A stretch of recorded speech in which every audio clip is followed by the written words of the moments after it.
हल्की हल्की बारिश हो रही थी। शहर के पुराने हिस्से में एक वीरान हवेली थी जिसे लोग सजा घर कहते थे। कहते हैं वहां जिसने भी कदम रखा वो कभी जिंदा वापस नहीं आया। कोई नहीं जानता था कि वहां ऐसा क्या था, लेकिन हवेली के पास से गुजरने वाले अक्सर अजीब सी फुसफुसाहटें और चीखें सुनते थे। रवि एक क्राइम रिपोर्टर था जो हमेशा सच्चाई की तह तक जाने में यकीन रखता था। उसे इन अंधविश्वासों पर भरोसा नहीं था। उसने तय किया कि वो इस हवेली के रहस्य को उजागर करेगा। अपने दोस्त विशाल के साथ वो एक रात वहां पहुंचा। हवेली का दरवाजा हल्के से धक्का देते ही चरमराने लगा। अंदर घुप अंधेरा था। दीवारों पर पुराने खून के धब्बे थे और एक तेज सरांध हवा में घुली थी।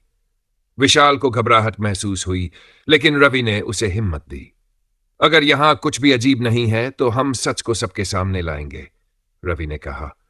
वो आगे बढ़े, लेकिन तभी एक ठंडी हवा का झोंका आया और दरवाजा जोर से बंद हो गया। विशाल ने उसे खोलने की कोशिश की, लेकिन वो जैसे किसी अदृश्य ताकत ने बंद कर दिया हो। तभी एक कोने से किसी के रोने की आवाज आई। दोनों ने अपनी टॉर्च उस ओर घुमाई।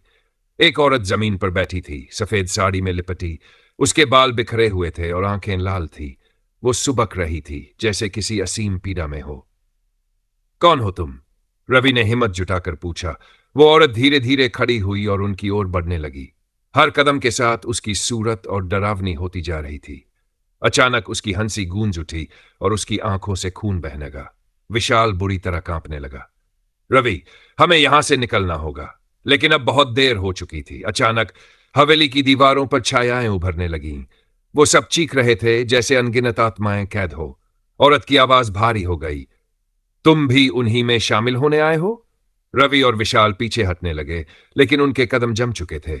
औरत ने अपनी उंगली से इशारा किया और हवेली की दीवारों पर एक तस्वीर उभर आई। वो दोनों चौंक गए। तस्वीर में एक आदमी फांसी के फंदे पर लटका था और उसके नीचे खून से लिखा था, गुनाहों की सजा। तुमने किसका गुनाह किया है? वो औरत चिल्लाई और पूरा कमरा हिलने लगा। रवि की आंखें फटी रह गई। तस्वीर में जो आदमी लटका था वो कोई और नहीं बल्कि वही था। विशाल की घबराहट और बढ़ गई। यह सब क्या हो रहा है? लेकिन अब हवेली जिंदा हो चुकी थी। वो औरत उनके और करीब आई और जैसे ही उसने रवि की ओर हाथ बढ़ाया, एक भयंकर चीख गूंजी। रवि की आंखें चौड़ी हो गई। दीवार पर टंगी तस्वीर में उसका ही चेहरा था, फांसी के फंदे पर झूलता हुआ। उसकी सांसें तेज हो गई, दिमाग सुन्न पड़ने लगा। विशाल ने रवि को झंझोड़ते हुए कहा, हमें यहां से भागना होगा। लेकिन भागने का कोई रास्ता नहीं था। दरवाजे खुद ब खुद बंद हो चुके थे और हवेली की दीवारों से अजीब सिसकियां उठ रही थी, जैसे वहां अनगिनत आत्माएं कैद हों। वो सफेद साड़ी वाली औरत अब धीरे धीरे उनकी ओर बढ़ रही थी। उसकी आंखों से खून बह रहा था। तुम बच नहीं सकते, उसकी आवाज चारों तरफ गूंज उठी। रवि ने खुद को संभाला। उसने हिम्मत जुटाकर कहा, तुम कौन हो और मैं इस तस्वीर में क्यों हूं? औरत ठहर गई। उसने अपने कांपते हुए हाथों से दीवार की ओर इशारा किया। दीवार पर अचानक आग उभर आई और उसमें एक भयावह दृश्य दिखने लगा। 15 साल पहले इसी हवेली में एक लड़की जोर जोर से रो रही थी। उसका नाम स्वरा था। उसकी शादी एक बड़े घराने के आदमी से तय की गई थी, लेकिन शादी से ठीक एक दिन पहले उसके मंगेतर ने हवेली में आकर उसके साथ जबरदस्ती करने की कोशिश की। उसने विरोध किया, लेकिन वो आदमी बेरहमी से हंस रहा था। जब स्वरा ने खुद को बचाने की कोशिश की तो उसने गुस्से में आकर उसका गला घोंट दिया। मर गई। अच्छा हुआ, अब कोई सबूत नहीं बचेगा। उस आदमी ने उसके शव को हवेली के तहखाने में दफना दिया और वहां से चला गया। वापस वर्तमान में रवि और विशाल की आंखें चौड़ी हो गई। लेकिन इसका मुझसे क्या लेना देना? रवि कांपते हुए बोला। स्वरा की आत्मा ने धीरे से सिर झुका लिया। तुम वही आदमी हो जिसने मेरा गला घोंटा था। रवि की सांसें थम गई। विशाल ने चौंक कर उसकी ओर देखा। क्या बकवास कर रही हो? रवि ने कुछ नहीं किया।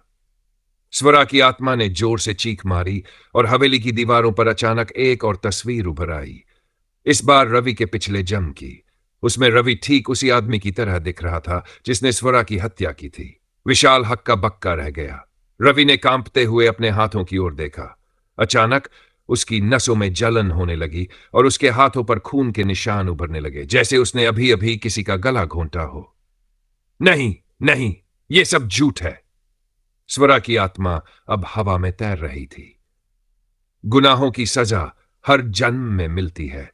तुमने मुझे मारा था, अब मैं तुम्हें मारूंगी। रवि जमीन पर गिर पड़ा। विशाल उसे खींचकर बाहर निकालने की कोशिश कर रहा था, लेकिन हवेली की दीवारें सिकुड़ने लगी थी। हवा में अजीब सी सरसराहट गूंज रही थी, जैसे वहां हजारों आत्माएं विलाप कर रही हों। अब तुमसे बचने का कोई रास्ता नहीं रवि, स्वरा की आत्मा ने फुसफुसाया और उसकी काली परछाई रवि के ऊपर झपट पड़ी। रवि की चीख पूरी हवेली में गूंज उठी।